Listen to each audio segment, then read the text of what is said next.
ప్రేమ వలపు 20వ భాగం. అంటే నువ్విక్కడ కొన్ని రోజులపాటు ఉండబోతున్నావా? మనసులో ఏంటో ఆనందం కలిగింది వంశీకి.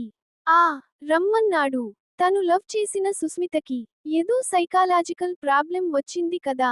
నేను సైకాలజీ చదివాను కాబట్టి నేను తన ప్రాబ్లెమ్ సాల్వ్ చేయగలనని, ఇంకా కొంతకాలం పాటు తనకి తోడుగా కూడా ఉంటానని రమ్మన్నాడు. మాడ్ నీకు సుస్మిత గురించి ఎంత చెప్పాడా? అంతా చెప్పేశాడు. అంతేకాదు, ఆ సుస్మితతో కూడా మాట్లాడాను. తను అంతా చెప్పేసింది. ఆ రోజు తను మామిడి తోటలో అలా ఒంటరిగా విడిచిపెట్టబడ్డ తరువాత ఏం జరిగిందో చాలా క్లియర్ గా చెప్పింది. చటుక్కున ఆగి తనూజ మొహంలోకి చూశాడు వంశీ. నువ్వు సుస్మితతో మాట్లాడావా? తను నీకు అంతా చెప్పేసిందా? అంతా చెప్పేసింది. అంతేకాదు, తను నీకు, నా అక్కాబావలకి కూడా అంతా చెప్పేశానని, మీ ముగ్గురు తనకి ప్రాబ్లెమ్ నుండి బయటపడడానికి పూర్తి సాయం చేస్తామని మాట ఇచ్చారని కూడా చెప్పింది. తనూజ అంది. మాట ఇవ్వకుండా ఎలా ఉంటాం? కానీ ఈ సమస్య చాలా పెద్దది. నిస్సహాయంగా తలూపుతూ అన్నాడు వంశీ. మాట్ చాలా పెద్ద సమస్యలో ఇరుక్కున్నాడు. మదన్ కన్నా కూడా పెద్ద సమస్యలో సుస్మిత ఉంది.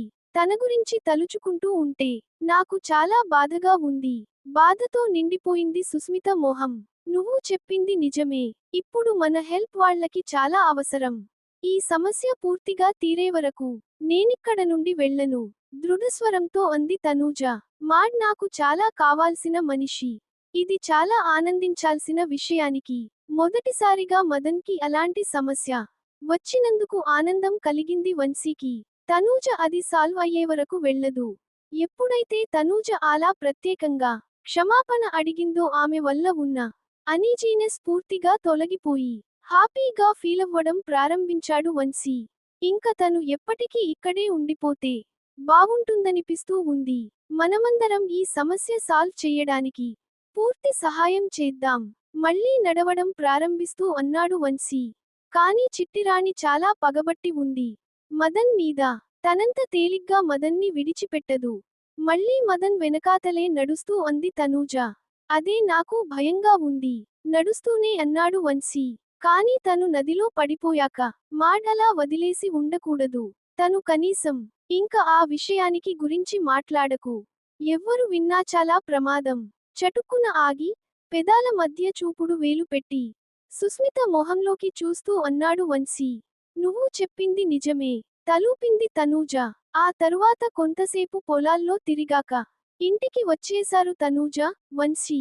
ఏదో కష్టపడి తను నీ వెనకాతలే కూచునే ఏర్పాటు చేశాను. నువ్వు కాస్త చూపిస్తే చాలు, పాసైపోతుంది. ఈ రోజుల్లో 10వ తరగతి కూడా పాసవ్వకపోతే ఎవరు పెళ్లి చేసుకుంటారు? తన మొహంలోకి ప్రాధేయపూర్వకంగా చూస్తూ ఆనందరావు, చిట్టిరాణి తండ్రి అడిగిన విధానం మదన్కి ఇప్పటికీ గుర్తుంది. ఆమె తల్లి తండ్రి ఆ రోజు తన ఇంటికి వచ్చేశారు. ప్రత్యేకంగా ఆ విషయానికి అడగడానికి. తను చదివి రాయగలిగితే రాయమనండి, లేకపోతే లేదు. ఇలా అడగడానికి సిగ్గుగా లేదు మీకు? కోపంగా అన్నాడు మదన్. తను చదివి రాయగలిగే మాటే అయితే నిన్ను ఇలా రిక్వెస్ట్ చెయ్యాల్సిన అవసరం ఏముంది? ఏదో ఈ ఒక్క సాయం చేసిపెట్టు చాలు. తనూజ తల్లి మాలతి తనతో అన్నాక తన వదిన వనజ మొహంలోకి చూసింది రిక్వెస్టింగ్గా. మీరైనా కొంచెం చెప్పండి. నేనేం చెప్పనండి. ఇది నాకు సరిగ్గా అనిపించడం లేదు. అయినా తనలా మీ అమ్మాయికి చూపిస్తున్నట్టుగా తెలిస్తే తనని ఎగ్జామినేషన్ హాల్లోనుంచి బయటకి పంపిచేస్తారు. తన వదిన అంది. ఏదో తను పాసవ్వడానికి తగినట్టుగా కొంచెం చూపించరా? మనకి కావాల్సిన వాళ్ళు వాళ్ళిద్దరూ అలా తన మొహంలోకి కూడా రిక్వెస్టింగ్గా చూసిన తరువాత తన అన్నయ్య ముకుందం అన్నాడు. ఏదో ట్రై చేస్తాలే. ఎంతో ఇరిటేటింగ్గా అనిపిస్తూ ఉన్నా సరే అనక తప్పలేదు మదన్కి. కానీ ఆ చూసిరాయడం కూడా చేతకాలేదు. చిట్టిరాణికి మదన్ ఫస్ట్ క్లాస్లో పాసైతే తను అన్ని సబ్జెక్ట్స్ లోనూ తప్పింది. నేను నీవల్లే 10వ తరగతి తప్పాను. ఇంక నన్నెవ్వరూ పెళ్లి చేసుకోరు. నన్ను పెళ్లి చేసుకునే బాధ్యత నీదే. చిట్టిరాణి అంది. సరిగ్గా చూసి రాయడం కూడా నీకు చేతకాకపోతే ఆ తప్పు నాదా? నేను నిన్నెప్పుడూ పెళ్లి చేసుకోను. అలాంటి ఆశలేమీ పెట్టుకోకు. కోపంగా అన్నాడు తను. నిజానికి చిట్టిరాణి తనమీద ఆశ పడడం అప్పటికి చాలా రోజుల కిందటి నుండే మొదలైంది. తనకి చిట్టిరాణి మీద అటువంటి ఆలోచనే పూర్తిగా లేదనడం కూడా నిజం కాదు. తనని సెక్సువల్ గా మొట్టమొదట అట్రాక్ట్ చేసిన మనిషి చిట్టిరాణే. తన చిన్నప్పుడు తను, వంశీ, చిట్టిరాణి, మాధురి ఇంకా అప్పుడప్పుడు తనూజ కలిసి చాలా చిత్రమైన ఆటలు ఆడుకుంటూ ఉండేవారు. తమ తోటలో ఉన్న ఫామ్ హౌస్లో. అప్పుడు ఆడిన ఆ చిత్రమైన ఆటలన్నీ తలుచుకుంటూ ఉంటే ఇప్పుడు చాలా తమాషాగా, ఇంకా ఎంబరాసింగా కూడా అనిపిస్తూ ఉంటుంది. అప్పుడప్పుడు చిట్టిరాణి వచ్చి తనని గట్టిగా పట్టుకుంటూ ఉండేది. అలా పట్టుకున్నప్పుడు తనకి చాలా హాయిగా అనిపించి విడిపించుకోవాలనిపించేది కాదు. కొన్ని సమయాల్లో తనని గట్టిగా పట్టుకునేవాడు. ఒకసారి వదిన తామిద్దరినీ అలా చూసి గట్టిగా కోప్పడింది. అప్పటి నుండి తామిద్దరి మధ్య అటువంటి ఇంటిమసీ తగ్గిపోయింది. కానీ ఒక చాలా ముఖ్యమైనది కూడా జరిగింది తామిద్దరి మధ్య. తామిద్దరూ చిన్నపిల్లలుగా ఉన్నప్పుడే తన 12 ఏట కాబోలు చిట్టిరాణి పెద్దమనిషి అయింది. నెమ్మదిగా వచ్చి చేరుతున్న యవ్వనంతో అట్రాక్టివ్ గానే ఉండేది. అప్పటికీ చిట్టిరాణి తనతో చాలా ఇంటిమేట్ గా ఉండడానికి ట్రై చేస్తుండడంతో తను కొన్ని సందర్భాల్లో టెంప్ట్ అయి కొంత అడ్వాంటేజ్ కూడా తీసుకున్నాడు. కాకపోతే చిట్టిరాణి చదువుకోలేదు. ఇంకా మరీ అంత అప్సరస కూడా కాదు. తనకి చిట్టిరాణి కన్నా మంచి ఛాయిస్ దొరుకుతుందని అనిపించింది. అందుకనే చిట్టిరాణిని దూరం పెట్టడం మొదలు పెట్టాడు. తనని ప్రేమించడం కానీ, పెళ్లి చేసుకోవడం కానీ కుదరదని చాలా స్పష్టంగా చెప్పేశాడు. చాలా అనీజీగా అనిపించి బెడ్ మీద పడుకోలేక లేచి కూచున్నాడు మదన్. తను నిజంగానే చాలా స్వార్థంగా ఆలోచించి చిట్టిరాణి ప్రేమని కాదన్నాడు. తన మనసులోతుల్లో తనకి తెలుసు. చిట్టిరాణిది నిస్వార్థమైన ప్రేమ. తను తనని మాత్రమే నిజంగా కావాలనుకుంది. తను మాత్రం అందం కావాలనుకున్నాడు.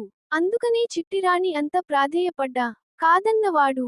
సుస్మిత లాంటి సౌందర్యరాశి కంటపడగానే ప్రేమలో పడిపోయాడు.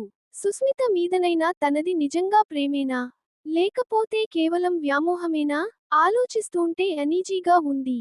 పొలంలోకి వెళ్ళడానికి కూడా అవకాశం లేకుండా సుస్మిత అలాంటి కండిషన్ పెట్టడంతో చాలా చిరాగ్గా ఉంది. తలంతా పనికిమాలిన ఆలోచనలతో బద్దలైపోతుంది.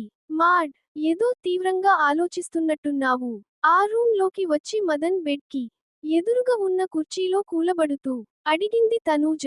నువ్వు నన్ను మాడ్ అని పిలిచావంటే పళ్ళు రాలగొడతానని చాలా సార్లు చెప్పాను. కోపంగా అన్నాడు మదన్. I am sorry. ఇప్పుడు నీ ముందే మరిచిపోయే అలా పిల్చేశాను. నవ్వేసింది తనూజ. అంటే నా వెనకతలంతా నువ్వు నన్నలాగే పిలుస్తున్నావన్నమాట. నో నో, లేదు. ఏదో అలా అనేశాను. కంగారుగా అంది తనూజ. ఆల్రైట్, తలూపాడు మదన్. చాలా సేపు తనతో మాట్లాడవు కదా. విషయానికి ఏం తేలింది? తనది కేవలం భ్రమే అని ఒప్పుకుందా? మిగతా స్టోరీ 21వ భాగంలో. ఈ కథ మీకు నచ్చితే మరిన్ని మంచి కథల కోసం ఈ ఛానల్ ని సబ్స్క్రైబ్ చేసి ప్రోత్సహించండి. సర్వే జనాః సుఖినో